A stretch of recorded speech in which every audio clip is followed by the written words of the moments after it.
इसी चल रहा था, सेक्शन 16 में शुरू किया था उसको। देखिए आपका यानी कि धारा 16 आपका शुरू किया गया था, निकाल लीजिए बैरेक से।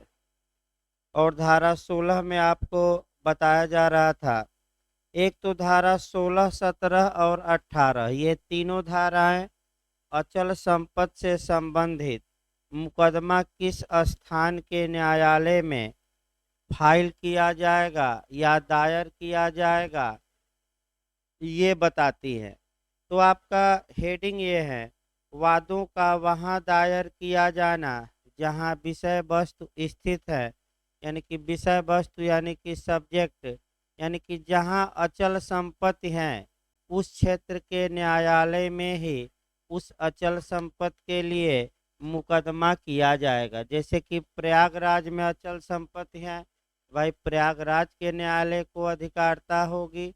बनारस में है तो बनारस के न्यायालय को, और अगर लखनऊ में है अचल संपत्ति तो लखनऊ के न्यायालय को, ये हेडिंग कहती है। आगे देखिए, किसी भी द्वारा विहित धन संबंधी या अन्य परिसीमाओं के अधीन रहते हुए, यानी कि सेक्शन 16 अपने आप में एब्सोल्यूट या पूर्ण नहीं है। ये जब भी पढ़िए तो जो अन्य परिसीमाएं लगाई गई है और जो धन संबंधी परिसीमा है उसको भी ध्यान में रखना पड़ेगा। यानी कि धन संबंधी जो परिसीमा है, इसका मतलब ये हुआ कि धारा 16 आपका विषय वस्तु बताएगी अचल संपत्ति, फिर किस स्थान के न्यायालय में मुकदमा होगा वो बताएगी, लेकिन धन संबंधी अधिकारता का उल्लेख नहीं है।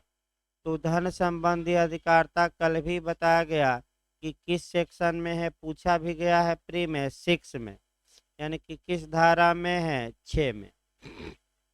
अब देखिए, भाटक या लाभों के सहित या रहित अचल संपत्ति के प्रत्युद्धरण के लिए, आपका न समझ में है तो बैरेक पर लिख लीजिए भाई।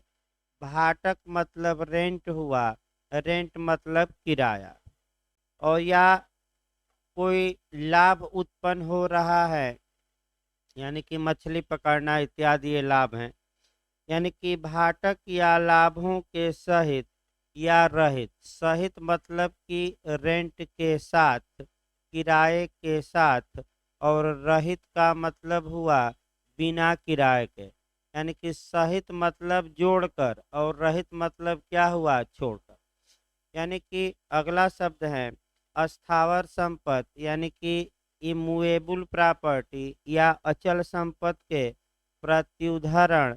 प्रत्युद्धरण मतलब रिकवरी, रिकवरी मतलब वापसी, न है तो उसको लिखिए प्रत्युद्धरण का मतलब रिकवर करना, वापसी के लिए मुकदमा। तो अगर किसी कोई व्यक्ति ये चाहता है कि वह अपनी अचल संपत्ति की वापसी के लिए या कब्जे की प्राप्ति के लिए मुकदमा करे, तो इसके लिए आपका किस स्थान के न्यायालय में मुकदमा दायर किया जाएगा, तो जिस न्यायालय के स्थानीय अधिकारिता में वह अचल संपत्ति स्थित है। यानी कि मैं पहले ही बताया कि अगर प्रयागराज में अचल संपत्ति है और चाहते हैं कि मैं कब्जा पुनः प्राप्त कर लूं, अपनी अचल संपत्ति वापस ले लूं, तो इसके लिए जो मुकदमा आप करेंगे, कहाँ करेंगे, प्रयागराज, सामान्य नियम है। अब आपका अचल संपत्ति के बारे में क्या क्या प्रावधान है ये आपको देखना पड़ेगा। एक तो आपको सीआरपीसी में जाना पड़ेगा, फिर एसआरए पढ़ना पड़ेगा, फिर आपका चूंकि पजेशन की वापसी कर रहे हैं तो इसके आपका विधि शास्त्र भी देखना पड़ेगा, थोड़ा बहुत माने थोड़ा बहुत। इसके बाद आपका जो देखना है साक्ष्य अधिनियम की धारा 110 हल्का सा पढ़ना पड़ेगा। और फिर आपका क्योंकि कब्जे की पुनः प्राप्ति के लिए मुकदमा कर रहे हैं तो धारा 16 तो सीपीसी की है ही, 16 का कौन सा खंड, ए। और इसी के साथ जो धारा सीपीसी की 212 में यानी कि धारा 2 के खंड 12 में मीन प्रॉफिट दिया गया है, वह भी हल्का सा देखना है। आइए एक क्वेश्चन आपका निश्चित यहाँ से या दो मिलेगा और कंसेप्ट बिल्कुल क्लियर रखिए आपका। देखिए, अगर किसी व्यक्ति ने किसी दूसरे व्यक्ति के अचल संपत्ति पर कब्जा कर लिया है अवैध तरीके से, तो जो व्यक्ति उस कब्जे का हकदार है, उसे हक है कि वह सिविल वाद दायर करके और अपने कब्जे के प्रत्युद्धरण या कब्जे की वापसी या रिकवरी के लिए मुकदमा करे। कब्जे के साथ वह लाभ या किराया भी मांग सकता है या कब्जे के साथ वह लाभ या किराया नहीं भी मांग सकता। तो जहाँ तक पोजीशन की बात है, तमाम कानून है। अब देखिए, आपका कॉन्ट्रैक्ट में है, तमाम कानून है, लेकिन एक दायरा थोड़ा सीमित किया जा गया है। जहाँ तक कब्जे की बात है, कब्जा विधि शास्त्र में या जूरिस्प्रूडेंस में जो आपका संकल्पनाएं हैं, लीगल कॉन्सेप्ट है, विधिक संकल्पनाएं हैं, विधिक अवधारणाएं कहिए, उसमें सबसे कठिन संकल्पना है। यानी कि कब किसी वस्तु पर किसी का कब्जा माना जाएगा, ये निर्धारित करना आसान काम नहीं है। कब्जे पर जो प्रथम वाद आया वह आरमरी बनाम डिलामिरी का आया। इस बार यूपीजे में 2018 में पूछा गया था। देखिए, 3-4 क्वेश्चन यहाँ मिलेंगे आपको, बिहार का भी मिलेगा, यूपी एपीओ, यूपीजे। यानी कि बस अभी हम कब्जे की वापसी की बात कर रहे हैं कि किस किस कानून में कहाँ कहाँ प्रावधान है और आप क्या तरीका अपना सकते हैं। तो पहला तो कब्जे पर प्रथम वाद जो है आपका आरमरी बनाम डिलामीर का है और ये पूछा गया था गुड फाइंडर। गुड फाइंडर का मतलब ये हुआ कि जो व्यक्ति किसी संपत्ति पर सबसे पहले कब्जा पाता है, अगर असली स्वामी नहीं मिला तो कब्जा पाने वाला ही स्वामी माना जाएगा। तो क्वेश्चन ये बना था कि गुड फाइंडर का सिद्धांत सर्वप्रथम किस केस में दिया गया, तो जूरिस्प्रूडेंस में या विश्वास में आरमरी मारेंगे। कब्जे के दो तत्व होते हैं, एक कार्पस और एक एनिमस। कार्पस मतलब कि शारीरिक नियंत्रण और एनिमस का मतलब होता है मानसिक। लेकिन कभी कभी ये होता है कि दोनों नहीं रहते, तो अलग बात है। इसके बाद अगर अवैध कब्जा किसी ने कर लिया है तो आपके पास क्या क्या विकल्प है, तो सबसे पहले हम सीआरपीसी देखते हैं।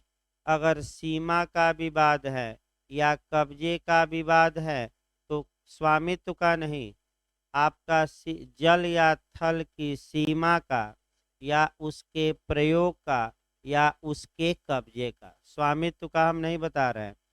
तो सीआरपीसी की धारा 145 से लेकर 148 तक में कार्यपालक मजिस्ट्रेट को भी अधिकार है कि जल या थल की सीमा या उपयोग या कब्जे को लेकर विवाद का निपटारा कर सके, लेकिन स्वामित्व का नहीं। याद रखें, किसका? केवल कब्जे का।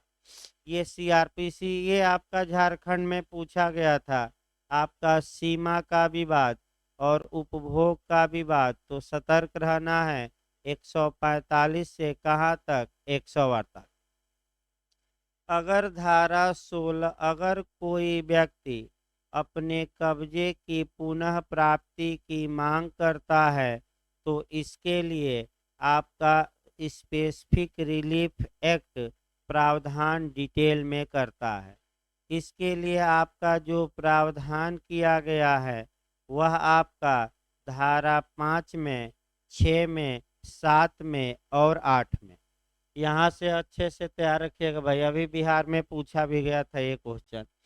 यानी कि विनिर्दिष्ट अनुतोष अधिनियम की धारा 5 और 6 अचल संपत्ति के कब्जे की पुनः प्राप्ति के बारे में है, और 7 और 8 आपका चल संपत्ति यानी कि इमूवेबल प्रॉपर्टी के पजेशन की रिकवरी या पुनर्प्राप्ति के लिए प्रावधान विनिर्दिष्ट अनुतोष अधिनियम की धारा 5 और 6 में है, और चल संपत्ति की कब्जे की पुनः प्राप्ति के प्रावधान 7 और 8 में है। बिहार में ये विशिष्ट अचल संपत्ति के लिए धारा 5 और सामान्य अचल संपत्ति के लिए 6, ये भी बिहार में पूछा गया है। अचल संपत्ति ही नहीं, एक शब्द यूज किया जाता है उसके आगे, विशिष्ट अचल संपत्ति। तो सतर्क रहिएगा, जैसे ही आपका कंपटीशन में अचल संपत्ति के आगे विशिष्ट आ जाए तो कौन सी धारा में वो है 5, और जैसे ही चल संपत्ति के आगे स्पेसिफिक या विशिष्ट आ जाए तो कौन सी धारा मारेंगे 7। बिहार धारा 5 के तहत जो मुकदमा दायर किया जाएगा अचल संपत्ति की पुनः प्राप्ति के लिए, उसका समय पूछा जाता है, उसका समय 12 साल है, और ये स्वामित्व पर आधारित है। धारा 6 में आपका कब्जे के आधार पर कब्जे की पुनः प्राप्ति की जाती है, और 6 मास का समय मिलेगा। फिर एक बार इसको समझिए, बिहार में भी इस बार आया था जे में। अगर कोई व्यक्ति ये कहता है कि हम इस अचल संपत्ति के कब्जाधारी हैं, दूसरे व्यक्ति ने हमारी जमीन या मकान पर अवैध रूप से कब्जा कर लिया है और मैं इसका ओनर हूँ, स्वामी हूँ, अतः मुझे ये मकान फिर से मेरा कब्जा दिलवाया जाए, तो स्वामित्व के आधार पर अगर मुकदमा किया जाता है तो सेक्शन 5 SRA का लागू होगा, और कितने साल के अंदर आप बेकब्जा किए जाने के मुकदमा कर सकते हैं 12 साल। लेकिन अगर आप ये मांग करते हैं कि मैं स्वामी तो नहीं हूँ लेकिन मैं कब्जाधारी था, अवैध रूप से मुझे कब्जे से हटाया गया, हमें पुनः कब्जा दिलवाया जाए। जैसे सबसे अच्छा उदाहरण आपका किराएदार है। अगर कोई किराए पर रह रहा है, अवैध तरीके से उसको किराएदार से बाहर कर दिया गया, तो वह स्वामी नहीं है, लेकिन ये मांग कर सकता है कोर्ट में जाकर कि हजूर हम कब्जेधारी थे, गलत तरीके से हमारा कब्जा हटा दिया गया, अतः उस मकान पर पुनः हमें क्या किया जाए, कब्जा दिलवाया जाए। तो बताइए किस बेस पर मांग रहा है, स्वामित्व के आधार पर कि पजेशन? तो पजेशन के लिए सारे की कौन सी धारा काम करेगी 6, और स्वामित्व के लिए 5। तो पजेशन के आधार पर फिर बिहार का एक क्वेश्चन है, पजेशन के आधार पर अगर आप कब्जा पुनः प्राप्ति के लिए मुकदमा करते हैं तो कितने समय के अंदर बेकब्जा किए जाने के, तो पजेशन के आधार पर अगर करते हैं तो 6 मास के अंदर, और स्वामित्व के आधार पर 12। अब आइए आगे देखा जाए। अगर कोई व्यक्ति कब्जे की मांग करता है पुनः वापसी की, तो वह कब्जे के साथ किराया की भी मांग कर सकता है, और कब्जे के साथ उस अचल संपत्ति से जो उत्पन्न लाभ हुआ है उसकी भी मांग कर सकता है। इसको जो ये लाभ की मांग की जाती है, मैं बता चुका हूँ, इसको कहा जाता है मीन प्रॉफिट या मध्यवर्ती लाभ या अंतःकालीन लाभ। अब दोबारा न बताया जाए क्योंकि 4-5 बार उदाहरण हो चुका अंतःकालीन लाभ का, यानी कि कब्जे के साथ। अब समस्या ये आई, धारा 16 का क्लाज ये बताएगा कि आखिर किस स्थान के न्यायालय में आप इसके लिए मतलब कि अचल संपत्ति के कब्जे की पुनर्प्राप्ति के लिए वाद दायर करेंगे। तो अंत में बताया जाएगा कि जहाँ अचल संपत्ति क्या है स्थित, यानी कि प्रयागराज में है तो किस न्यायालय में, प्रयागराज के। कानपुर में है तो किस न्यायालय में, कानपुर, जहाँ अचल संपत्ति स्थित है। अगला देखिए भाई आपका दूसरा है अचल संपत्ति के विभाजन के लिए मुकदमा। यानी कि अगर कोई व्यक्ति इमूवेबल प्रॉपर्टी के पार्टीशन के लिए विभाजन के लिए मुकदमा करना चाहता है न्यायालय में, तो किस स्थान के न्यायालय में वह मुकदमा करे। तो उस स्थान के न्यायालय में जहाँ की संपत्ति क्या है स्थित। अब उदाहरण देखिए, अगर लखनऊ में कोई संपत्ति स्थित है तो क्या प्रयागराज में मुकदमा विभाजन के लिए होगा, नहीं। कहाँ होगा, लखनऊ में। अगर वह अचल संपत्ति प्रयाग, मान लीजिए अचल जमीन किसी की है, 3 भाई है, आपस में विवाद हो गया बंटवारे को लेकर, तो तीनों में से कोई भी भाई कोर्ट में जा सकता है। तो कहाँ के कोर्ट में जाएगा भाई, प्रयाग, जहाँ की संपत्ति क्या है स्थित। तो प्रयागराज में, तो लखनऊ मुकदमा ना करिए, कहाँ करिए, प्रयागराज के न्यायालय। एक लाइन। अगला देखिए भाई, अचल संपत्ति के बंधक की या उस पर के भार की दशा में पूर्वबंध, विक्रय या मोचन के लिए मुकदमा। तो आपका पहले तो बंधक देखिए तब तो आगे बढ़ा जाए। यानी कि अगर इमूवेबल प्रॉपर्टी है, या तो वह मार्गेज की गई है या उस पर चार्ज या क्या है, भार। तो मार्गेज की परिभाषा 58 टीपीए में है और भार की परिभाषा 100। पूछा भी गया था पिछली बार, भार कहाँ परिभाषित है, चार्ज कहाँ परिभाषित है, टीपीए में 100 में। अगर बंधक या भार के पूर्वबंध पूर्वबंध के लिए मुकदमा करना है, या मोचन के लिए करना है, या सेल या विक्रय के लिए, तो ऐसी दशा में वह मुकदमा किस स्थान के न्यायालय में दायर किया जाएगा, तो जहां वह अचल संपत्ति क्या है स्थित। तो फिर एक बार देखिए भाई, बंधक क्या होता है। देखिए आपका मार्गेज का मतलब ये हुआ कि कोई व्यक्ति अपनी अचल संपत्ति में हित का अंतरण करता है, और इसलिए करता है कि किसी धन को या किसी वचनबद्ध को, यानी कि कोई वचन दिया है तो उसको प्रत्याभूत किया जाए, सिक्योर किया जाए। तो एक उदाहरण देखिए तब आपका ए को धन की आवश्यकता थी।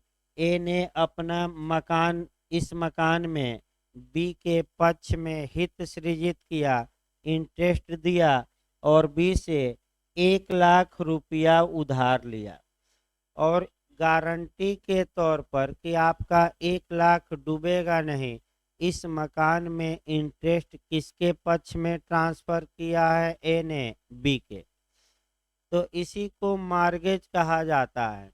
अब ये है कि भाई ए बंधक कर्ता कहलाएगा, मार्गेजर, बी बंधकदार, मार्गेजी, और बंधक संपत्ति वह मकान हो गई, बंधक धन आपका 1 लाख रुपया और उस पर ब्याज हो गया। अब समस्या ये है कि अगर ए बी को समय पर पैसा वापस न करे तो बी को क्या अधिकार है, तो बी को 2 अधिकार हैं। एक फोरक्लोजर यानी कि पूर्वबंध यानी कि जब्ती, यानी कि इस मकान से ए के सभी अधिकारों को जब्त करवा दे, किसके द्वारा, कोर्ट द्वारा, कि हजूर अब ए का इस मकान पर कोई अधिकार नहीं होगा। दूसरा बी के पास विकल्प है, कई मार्गेज अलग अलग, कि वह इस मकान का क्या कराए, विक्रय, और विक्रय कराकर अपना 1 लाख रुपया और उस पर ब्याज वसूल ले। भाई किसको विकल्प है ये, बी को। ये जो बी को विकल्प है, धारा पूछा जाता है भाई 67, टीपीए की धारा कौन सी है, 67। अब ए को विकल्प तलाशिए। ए के पास क्या विकल्प है कि वह बी का पैसा वापस करे और वापस करके अपने मकान को वापस ले ले, यानी कि रिकवर कर ले। तो ए को ये विकल्प है। ए के इस विकल्प को हम कहते हैं राइट टू रिडीम या मोचन का अधिकार। तो मोचन का अधिकार किसको है? ए को। धारा याद रखिए 60 में। और पूर्वबंध या विक्रय का अधिकार किसको है इस उदाहरण में? बी में। की धारा में? 67 में। तो आपका अगर ए मोचन के लिए, रिडीम के लिए, या इस उदाहरण में भी फोरक्लोजर यानी कि जब्ती या पूर्वबंध के लिए, या सेल या विक्रय के लिए मुकदमा दायर करना चाहता है, तो 16 केवल ये बताती है धारा कि वह कौन सा किस स्थान का कोर्ट होगा, तो जहां संपत्ति क्या है स्थित। अगला देखिए चौथा। चौथा है कि अचल संपत्ति में किसी अन्य अधिकार या हित के अवधारण के लिए। अर्थात अगर कोई व्यक्ति किसी अचल संपत्ति में अन्य किसी अधिकार की मांग करता है या हित की मांग करता है, इंटरेस्ट की मांग करता है, तो वह किस स्थान के न्यायालय में मुकदमा दायर करेगा? तो जहां जिस न्यायालय के स्थानीय क्षेत्राधिकारता में वह संपत्ति स्थित है। एक एक बस। अगला देखिए, अचल संपत्ति के प्रति किए गए दोष के प्रतिकर के लिए। ये भी आपका काफी महत्वपूर्ण पॉइंट है। यहाँ से टेक्निकल क्वेश्चन बन सकता है, थोड़ा एक लाइन में अंतर आ जाएगा।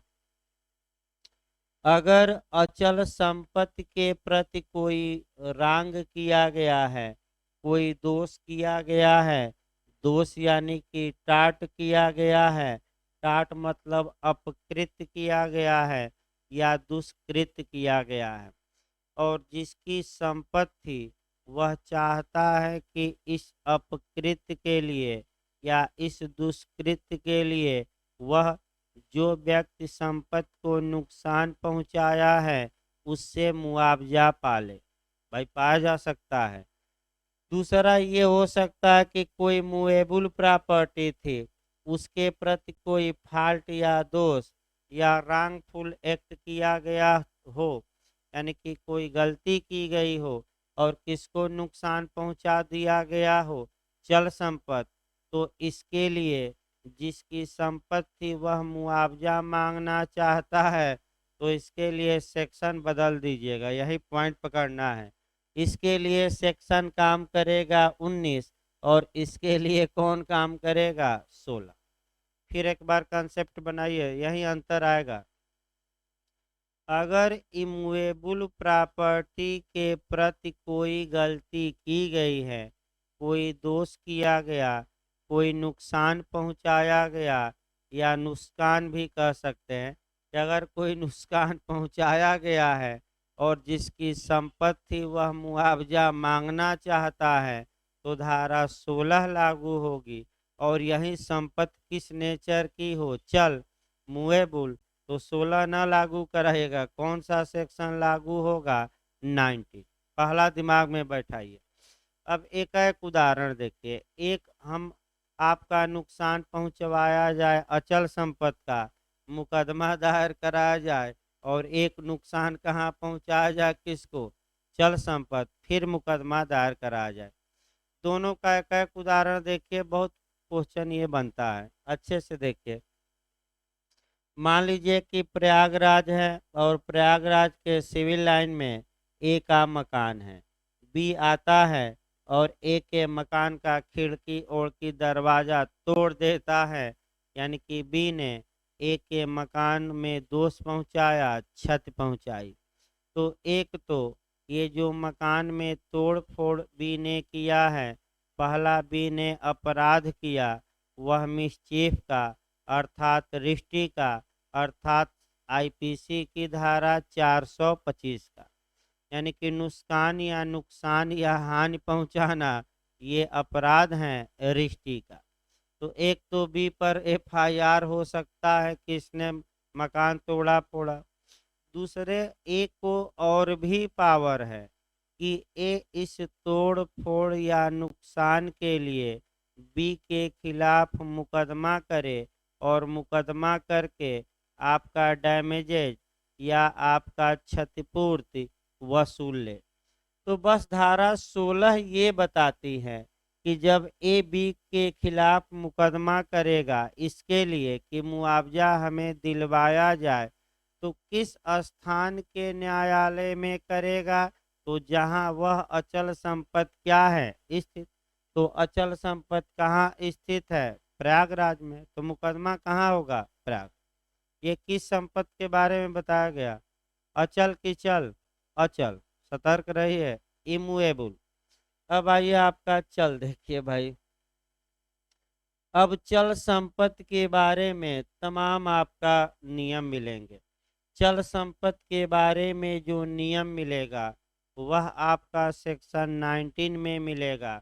अगर मूवेबल प्रॉपर्टी को कोई नुकसान पहुंचाया गया है तो जो व्यक्ति मुआवजे की मांग कर रहा है उसको तमाम विकल्प मिलेंगे और कहां कहां वह मुकदमा दायर कर सकता है। तो तुरंत 19 अब निपटा ही दिया जाए भाई, जब आ ही गया है तो 2-4 लाइन में क्यों छोड़ा जाए। तो देखिए भाई 19 निकालिए भाई धारा, आपका एक क्वेश्चन निश्चित बनता है। जैसे ही अचल पढ़ लिए तो तुरंत चल भी पढ़ लीजिए, क्या मतलब फिर छोड़ने का। देखिए आपका तब फिर बैक होते हैं।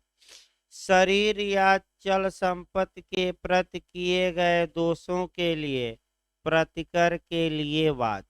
तो आपका अच्छे से याद रखना है, अगर शरीर के प्रति कोई अपकृत किया गया या चल संपत्ति के प्रति अपकृत किया गया है तो आपका उसके इस दोष के लिए आप चाहते हैं कि हम मुआवजा मांग लें, तो मुआवजा के लिए मुकदमा किस स्थान के न्यायालय में करेंगे? तो यहाँ न्यायालय में बढ़ोतरी होगी।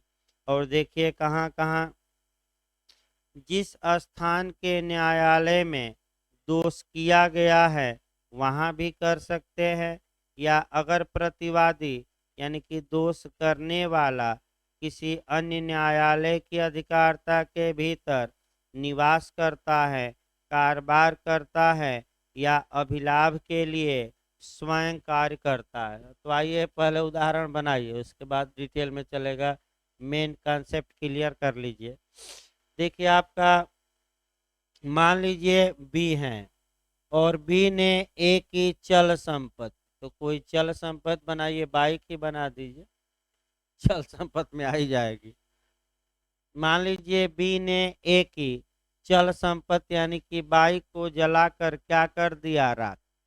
तो एक तो ये रिश्ती हुई और बी अपराध का भी दोषी होगा, लेकिन ए को ये पावर है कि यह बी के खिलाफ मुआवजा की मांग करे, कंपनसेशन की क्या करे मांग। तो ए बी के खिलाफ मुकदमा दायर करना चाहता है तो ए के पास 4 न्यायालयों का विकल्प है।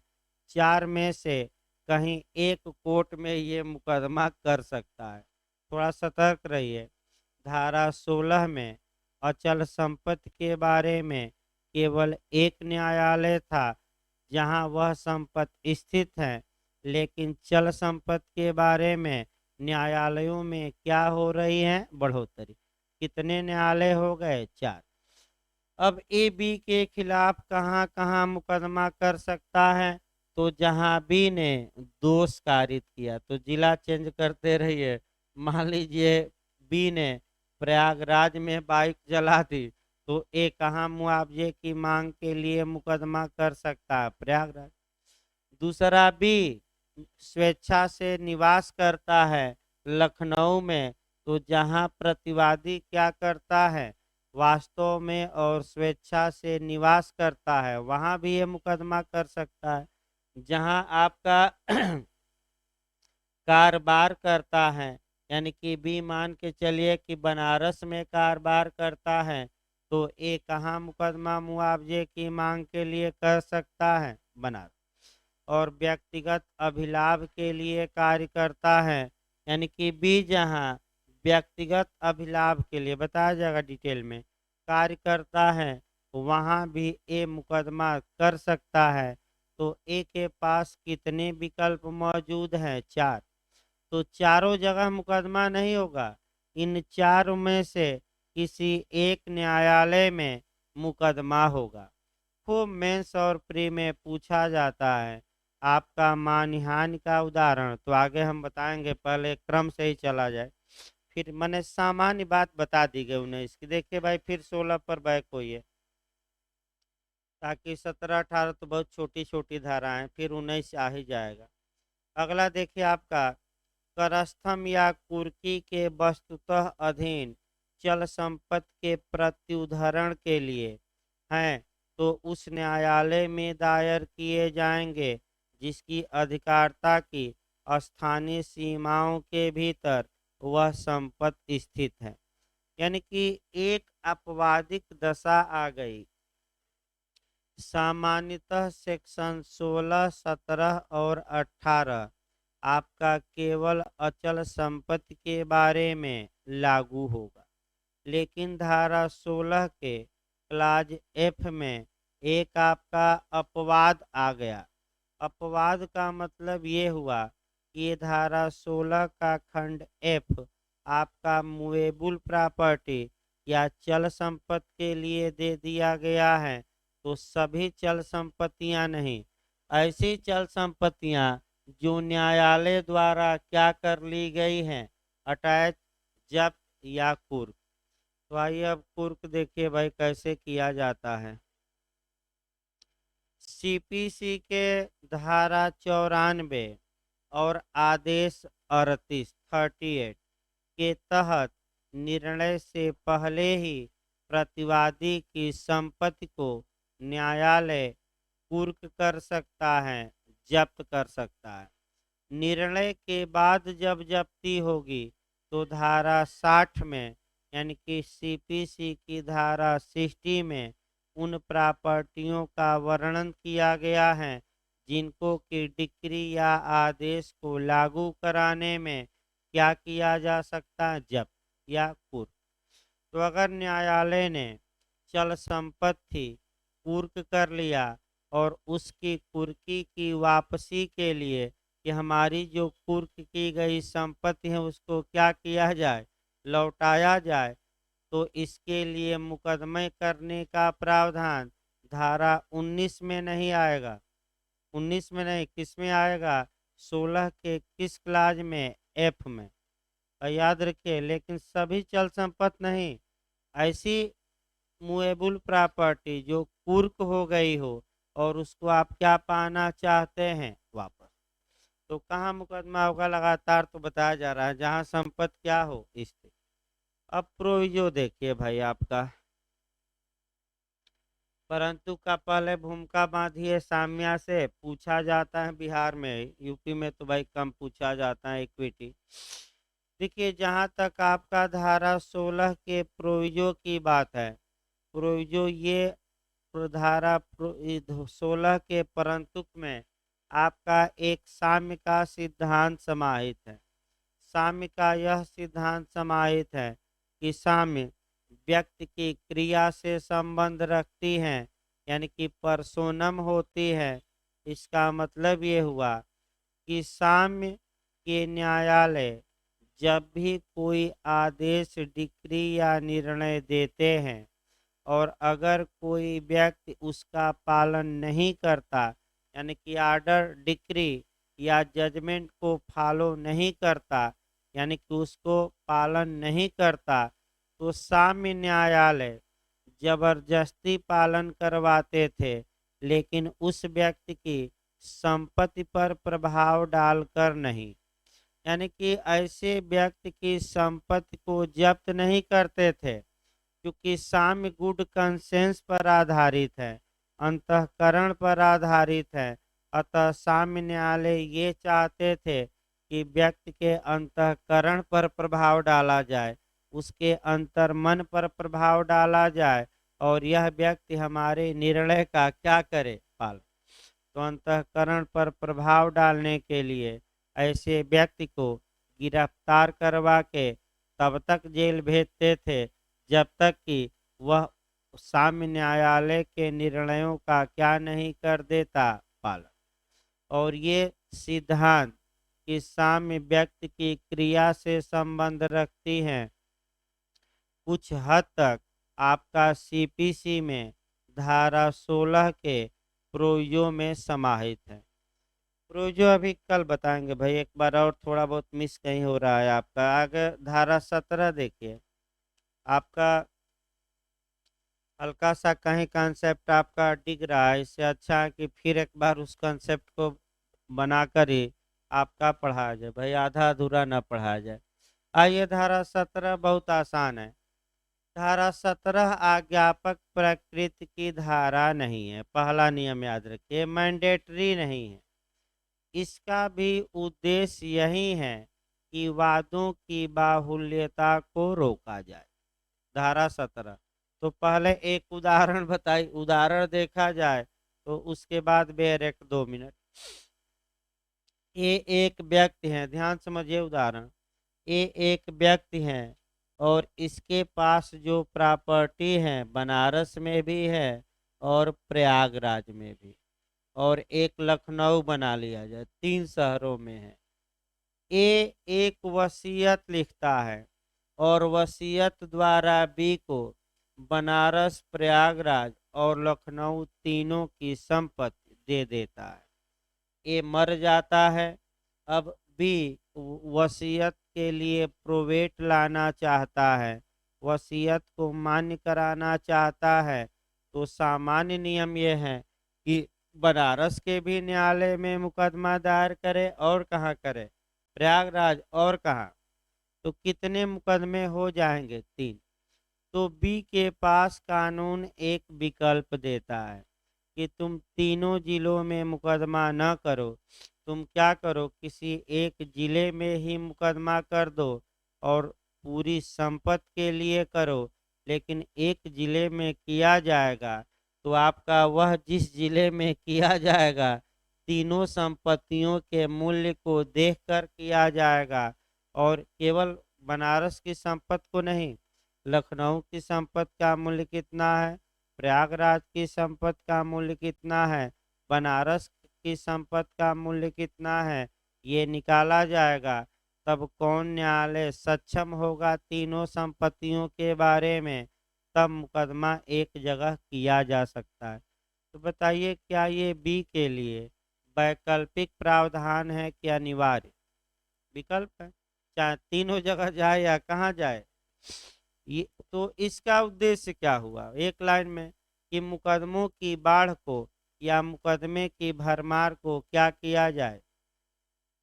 देखिए बी को अधिकार है कि वह तीनों जगह इस उदाहरण में जा सकता है, लेकिन उसको विकल्प दिया गया कि तीनों जगह न जाकर कहाँ भी जा सकते हो, कहीं एक जगह। देखिए बेरेक की भाषा, विभिन्न न्यायालयों की अधिकारिता के भीतर अचल संपत्ति के लिए वाद। देखिए जहां वाद विभिन्न न्यायालयों की अधिकारिता के भीतर स्थित अचल संपत्ति के संबंध में अनुतोष की या ऐसी संपत्ति के प्रति किए गए दोष के लिए प्रतिकर की अभिप्राप्ति के लिए है, वहां वह वाद किसी भी ऐसे न्यायालय में दायर किया जा सकेगा जिसकी अधिकारिता की स्थानीय सीमाओं के भीतर संपत्ति का कोई भाग स्थित है। परंतु यह तब जबकि पूरा दावा उस वाद की विषय वस्तु के मूल्य की दृष्टि से ऐसे न्यायालय द्वारा संज्ञेय है।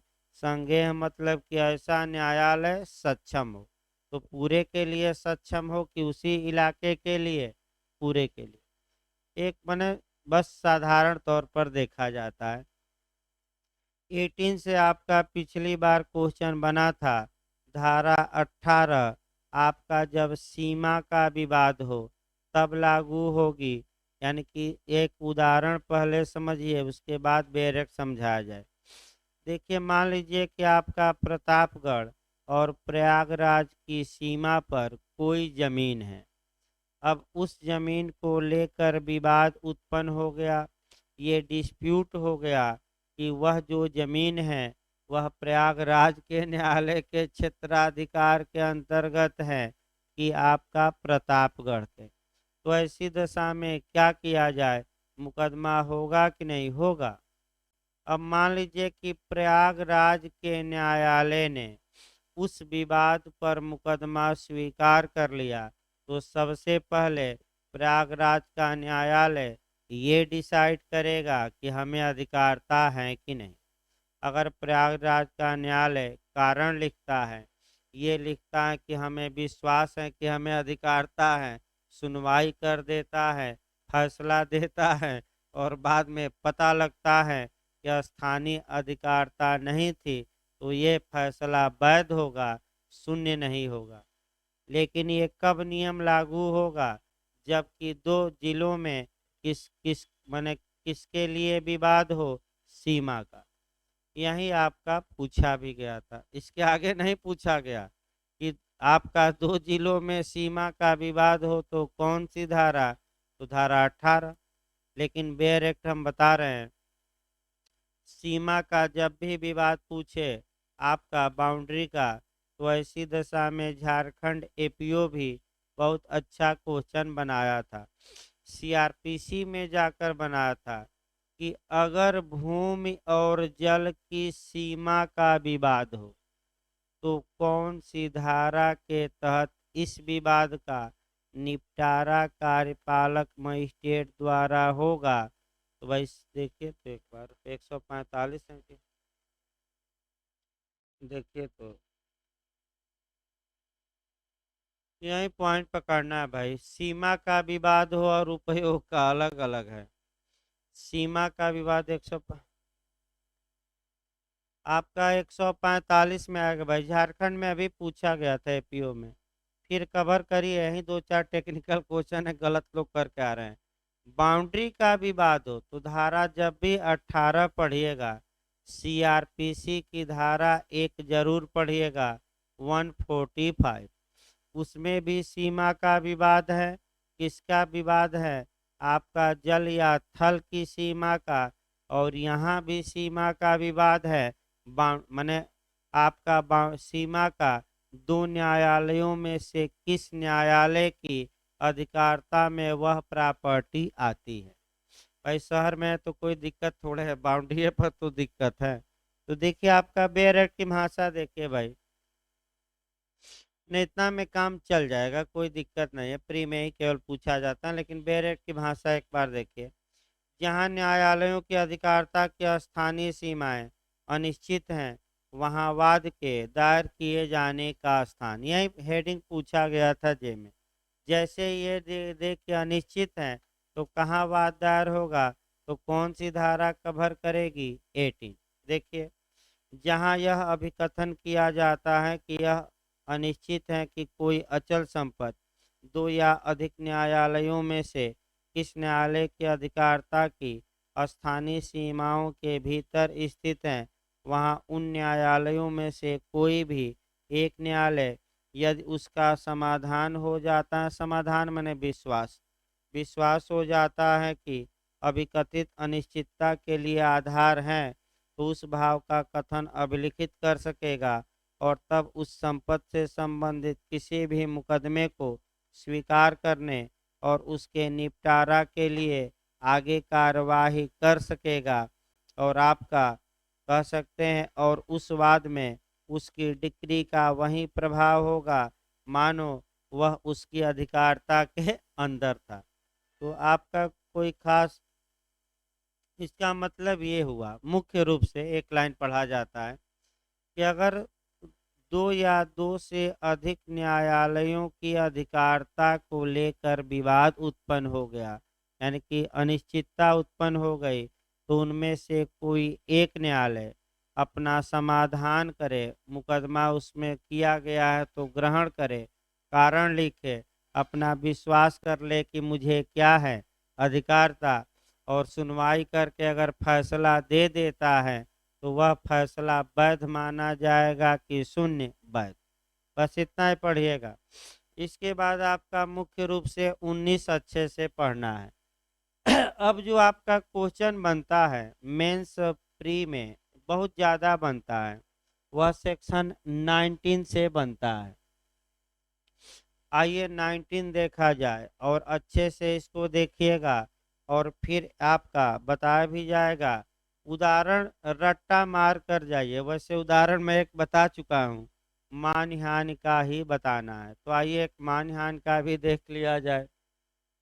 तभी सेक्शन ए ने बी की डिफमेशन किया, मानहानि किया, तो ए ने चूंकि बी का अपमान किया है सामान्य भाषा में, तो बी ए के खिलाफ एक तो आपराधिक मुकदमा कर सकता है, क्रिमिनल सूट ला सकता है, क्योंकि मानहानि अपराध भी है आईपीसी की धारा 499 के तहत। तो पहला कौन सा मुकदमा आपका बी कर सकता है के खिलाफ? आपराधिक।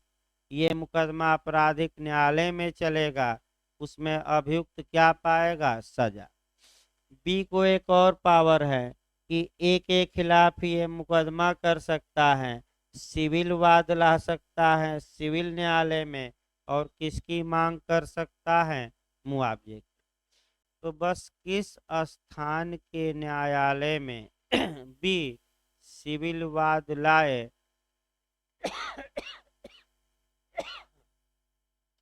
उस स्थान का निर्धारण ही सेक्शन 19 करता है। तो चार बातें याद रखिएगा। जहां की मानहानि की गई, तो बी की मानहानि कलकत्ते में की गई, तो बी कहाँ मुकदमा कर सकता है? कलकत्ता। अब ये देखा जाएगा कि जो प्रतिवादी हैं जिसके खिलाफ मुकदमा किया जा रहा है वह कहाँ निवास करता है, वहाँ भी मुकदमा कर सकते हैं। जहाँ विपक्षी कारोबार करता है वहाँ भी, और जहाँ विपक्षी क्या करता है? व्यक्तिगत अभिलाभ के लिए क्या करता है? कार्य, वहाँ भी। तो बताइए बी को धारा 19 के तहत कितने ऑप्शन मिल गए? अच्छा, तो चारों जगह करे कि किसी एक जगह? लेकिन विकल्प है कि कहाँ मुकदमा हो सकता है, तो यही शहरों का नाम देगा, तो भाई कहीं भी इनमें से। अब ये यही पॉइंट पकड़ना है। अब बेरेक देखिए, अब आसान हो जाएगा। दोनों उदाहरण लगभग हमने बता ही दिया, लेकिन एक बार आपका शब्दों को भी समझाना है और व्यक्तिगत अभिलाप भी समझाना है। वकील साहब पर उदाहरण दिया जाएगा। देखिए आपका आगे भाई 19 पर, शरीर या जंगम संपत्ति। तो तुरंत पॉइंट पकड़ना है कि शरीर को अगर नुकसान पहुंचाया गया है तो क्या मुआवजे की मांग की जा सकती है कि नहीं, और मूवेबल प्रॉपर्टी को या आपका चल संपत्ति को नुकसान पहुंचाया गया है तो क्या मुआवजे की मांग की जा सकती है कि नहीं? की जा सकती है। अभी हम इसको दोनों को कवर करेंगे, आपका शरीर के प्रति अपकृत्य और चल संपत्ति। पहले आगे देखिए बैरक, जहां वाद शरीर या चल संपत्ति के प्रति किए गए दोष के प्रतिकर के लिए है। यहाँ जो फॉल्ट या दोष शब्द आया है इसका मतलब अपकृत्य हुआ ना, तो लिख सकते हैं यहाँ जो फॉल्ट शब्द आया है उसका मतलब हुआ दुष्कृत्य या अपकृत्य। तो अपकृत्य किसके प्रति किया गया है? या तो बॉडी के प्रति या प्रॉपर्टी के प्रति। लेकिन प्रॉपर्टी में भी किस प्रॉपर्टी के प्रति दुष्कृत्य है? तो ये धारा लागू होगी चल। अगर अचल के प्रति है तो तुरंत कवर करिए, कौन सी धारा लागू होगी? 16। अभी हमने बताया अचल के प्रति दोष है तो, और चल के प्रति अपकृत है तो 19। आगे देखें, वहां यदि दोष एक न्यायालय की अधिकारिता की स्थानीय सीमाओं के भीतर किया गया था और प्रतिवादी किसी अन्य न्यायालय की अधिकारिता की स्थानीय सीमाओं के भीतर निवास करता है, या कारोबार करता है या अभिलाभ के लिए स्वयं कार्य करता है तो वादी के विकल्प पर उक्त न्यायालयों में से किसी भी न्यायालय में दायर किया जा सकेगा। तो किसको विकल्प मिलेगा? वादी को, कि वह इन चारों में से कहाँ मुकदमा करे? कहीं एक जगह। अब पहले देखिए, आपका एक शरीर के प्रति अपकृत बताया जाए, कुछ चल संपत्ति के प्रति, फिर मुआवजा की मांग की जाए, तब तो मुकदमा दायर कराया जाए। जहां तक अपकृत की बात है, शरीर के प्रति अपकृत भी आपका अपकृत विधि में आएगा। जैसे उपहत्य हो गया, घोर उपहत्य हो गया, सदोष परिरोध हो गया, हमला हो गया, इत्यादि के मामलों में आप अभियुक्त से मुआवजे की मांग के लिए सिविल वाद दायर कर सकते हैं। इसमें कोई शक नहीं। क्रिमिनल मुकदमा भी होगा और कौन मुकदमा होगा? सिविल।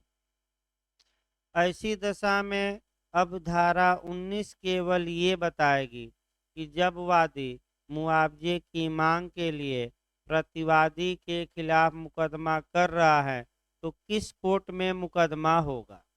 तो आपका जहां दोष किया गया है, तो एक उदाहरण बना लीजिए, फिर चारों समझा दिया जाए। अगर ए ने बी को लाठी से मारा और प्रयागराज में मारा है तो बी मुआवजे की मांग ए से कर सकता है। तो कहाँ कर सकता है? प्रयागराज में, क्योंकि दोष कहाँ पहुंचाया गया? प्रयागराज। तो प्रयागराज के सक्षम न्यायालय में जाए और ए से क्या मांगे? मुआवजा। अब आइए, अगर बी को आपका प्रयागराज में भाई दोष पहुंचाया गया, अगर बी को प्रयागराज में दोष पहुंचाया गया, लेकिन जो दोष पहुंचाया है यानी कि विपक्षी या प्रतिवादी कौन है? ए। अगर ए लखनऊ में निवास करता हो तो क्या बी ए के खिलाफ लखनऊ के न्यायालय में मुआवजे की मांग के लिए मुकदमा कर सकता है कि नहीं? कर सकता है, क्योंकि दूसरा पॉइंट है कि जहां प्रतिवादी क्या करता हो? निवास। तीसरा पॉइंट है कि अगर ए आपका कानपुर में अपना बिजनेस करता हो, व्यापार करता हो, तो क्या बी मुआवजे की मांग के लिए ए के खिलाफ कानपुर में मुकदमा कर सकता है कि नहीं? कर सकता है। 3 विकल्प हो गए। चौथा यह है कि जहां प्रतिवादी व्यक्तिगत अभिलाभ के लिए, पर्सनल बेनिफिट के लिए सेल्फ कार्य करता है, स्वयं कार्य करता है। इसी पर थोड़ा उदाहरण समझना है। मान लीजिए एक हाई कोर्ट के वकील साहब हैं और आपका जौनपुर में भी आपका मैंने कह सकते हैं उनके मुकदमे हैं, और दो बातें यहीं सतर्क रहना है। तो यदि उच्च न्यायालय के वकील साहब स्वयं जाते हैं जौनपुर और जौनपुर में जाकर उस मामले में बहस करते हैं, तो हम कहेंगे कि वह व्यक्तिगत अभिलाभ के लिए स्वयं कार्य करते हैं। लेकिन दूसरा उदाहरण देखिए, स्वयं नहीं गए, अपने जूनियर को भेज दिए या वहाँ फोन कर दिए किसी को कि हमारा मामला है देख लीजिएगा, तो बताइए क्या व्यक्तिगत अभिलाभ के लिए स्वयं कार्य किए कि नहीं? नहीं, क्योंकि किससे करा दिए। तो धारा 19 कब लागू होगी? जब दूसरे से वकील साहब कार्य कराए हैं कि स्वयं। तो अगर वकील साहब जौनपुर जाकर व्यक्तिगत अभिलाभ के लिए स्वयं कार्य करते हैं तो वादी को विकल्प मिलेगा कि वकील साहब के खिलाफ कहाँ मुकदमा कर दे, शरीर के प्रतिदोष या चल संपत्ति के प्रतिदोष के लिए कहाँ कर दे? जौनपुर में भी। लेकिन सतर्क रहना है, व्यक्तिगत अभिलाभ के लिए दूसरे से कार्य कराना है कि स्वयं। स्वयं मैंने स्वयं जाइए, और दूसरे से मतलब कि फोन कर दीजिए कि जाइए देख लीजिए मुकदमा। तो सतर्क रहिएगा, स्वयं जाएंगे तो ये धारा लागू, और दूसरे से कराएंगे तो लागू नहीं होगी। अब देखिए इसमें आपका चल संपत्ति के प्रतिदोष अभी हमने बताया ही, बाइक वाला उदाहरण, अब दोबारा ना बताया जाए। और भी चल संपत्तियां हो सकती हैं, पेन तोड़कर फेंक दिए, मोबाइल तोड़कर फेंक दिए, इत्यादि हो सकता है। अब उतना लंबा नहीं जा सकता, वह सब अपकृत में ही आएगा। इसके लिए मुकदमा आपका स्थान भी बता दिया गया। अब आपका एलेस्टेशन पूछा जाता है। भाई आपका पहला उदाहरण जो है वह पीटने का है और दूसरा उदाहरण मानहानि का।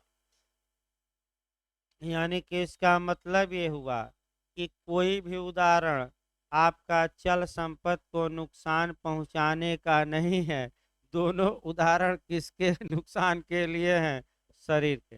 वैसे चाहिए ये था कि एक शरीर का उदाहरण दे देता और एक किसका? चल संपत्ति।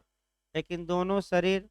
तो आइए पीटता है तो देखा जाए भाई, फिर एक बार देखिए, एक उदाहरण पहले बना लिया जाए। ए बी को आपका प्रयागराज में पीटता है, तो बी कहाँ मुकदमा कर सकता है? प्रयागराज। दूसरा, उसके बाद हम दृष्टांत बताते हैं, पहले फिर एक बार उदाहरण।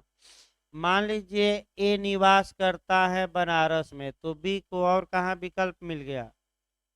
और ए कारोबार करता है लखनऊ में, तो बी को कहाँ और विकल्प मिल गया मुकदमा करने का?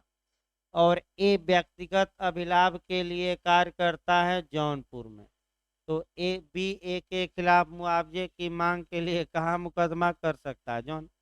चारों में करेगा कि चारों में से किसी एक में? अब यह नहीं कि चारों में करा दीजिएगा मुकदमा।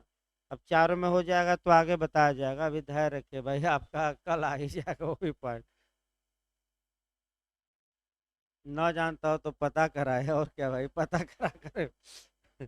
न जानता हो तो अपना भी ना जाने। नहीं, आपका देखिए कुछ तो पता करना पड़ेगा ना, हवा में तो प्रतिवादी को समन रिसीव नहीं होगा।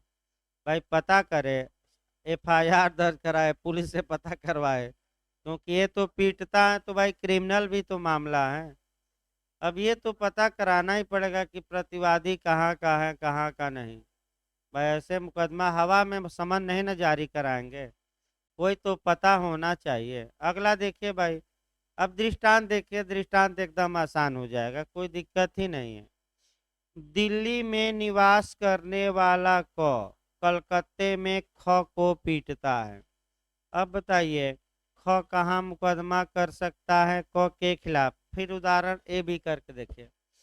ए बी को पीटता है कलकत्ते में, लेकिन ए जो निवास करता है वह कहाँ करता है? दिल्ली। तो बी कहाँ कहाँ मुकदमा कर सकता है? कलकत्ता में भी, और कहाँ? दोनों में से कहीं भी। खुदे बता रहे हैं आप लोग, कहाँ मुकदमा? इसी में दे देता कि ए कारोबार करता है लखनऊ में, तो एक और विकल्प मिल जाता। ए व्यक्तिगत अभिलाभ के लिए कार्य करता है जौनपुर, तो बी को कितना विकल्प मिल जाते? लेकिन केवल दो दिए गए उदाहरण में, तो दो ही तक हम सीमित रखें, लेकिन याद रखिएगा कितने विकल्प हैं। अब जो भी कारण, बहुत ज्यादा क्वेश्चन बनते हैं इस पर। आगे देखिए भाई, आपका ख की मानहानि करने वाला कथन दिल्ली में निवास करने वाला क कोलकाते में प्रकाशित करता है। यानी कि फिर आ गया, ए दिल्ली का निवा बात न करे भाई, ए दिल्ली का निवासी है और बी के खिलाफ एक डिफमेशन या मानहानि का कथन प्रकाशित करता है पेपर में, अखबार में, और प्रकाशित कहाँ करता है? कलकत्ते में। तो बी ए से मुआवजा की मांग के लिए कहाँ मुकदमा दायर कर सकता है? तो एक तो जहाँ दोष किया गया, तो कहाँ मानहानि कारक कथन प्रकाशित हुआ? कलकत्ता। कलकत्ता में ना? हाँ कलकत्ता में, तो कलकत्ता में मुकदमा करिए। अब जो प्रकाशित किया है, यानी कि प्रतिवादी कहाँ निवास करता है? दिल्ली में, तो दिल्ली में भी कर सकते हैं। इसी में दो लाइन और बढ़ाते रहे अपने मन से। अगर ए कारोबार करता हो पटना में, तब कहाँ हो सकता है? एक और ऑप्शन, पटना। तो ये सब याद रखना है। और ये व्यक्तिगत अभिलाभ के लिए कार्य करता हो जौनपुर, एक और विकल्प मिल गया, कहाँ? जौनपुर। देखिए लास्ट लाइन देखा जाए, जेस में ऐसे नहीं बना था आपका, उल्टा थोड़ा घुमावदार बना था। देखिए आपका क्या कहा गया था, देखिए कैसे ए बी को कलकत्ते में पीटता है और ए निवास करता है आपका दिल्ली में और कारोबार करता है आपका पटना में। तो निम्नलिखित स्थानों में से बी द्वारा, हाँ देखिए आपका ये कलकत्ते में पीटा जाता है। अब यहाँ देखिए आपका और बी निवासी है आपका प्रयागराज का। फिर एक बार देखिए, यानी कि ए बी को कलकत्ते में पीटता है, सतर्क रहिएगा। ए निवासी है दिल्ली का, ए कारोबार करता है पटना में, लेकिन बी जो निवासी हैं वो कहाँ का है, प्रयागराज। तो निम्नलिखित स्थान के न्यायालयों में से किसमें वाद दायर मुआवजे के लिए नहीं किया जा सकता है, जेस का क्वेश्चन है। नहीं तो कलकत्ता में तो हो ही सकता है क्योंकि दोष पहुंचाया गया। दिल्ली में ए निवास करता है तो हो ही सकता है, और पटना में ए कारोबार करता है तो हो ही सकता है, लेकिन यही फंसा दिया था जेस में। बी से मतलब नहीं है कि कहाँ निवास करता है। अभी हमने बताया बी से मतलब नहीं बताया कि जो मुकदमा कर रहा है वह कहाँ निवास करता है, इससे मतलब नहीं है। तो बी कहाँ निवास करता है, प्रयागराज। तो प्रयागराज में मुकदमा दायर करने का हक धारा 19 नहीं देती। आप इन 3 स्थान के न्यायालय में से किसी एक में जाइए।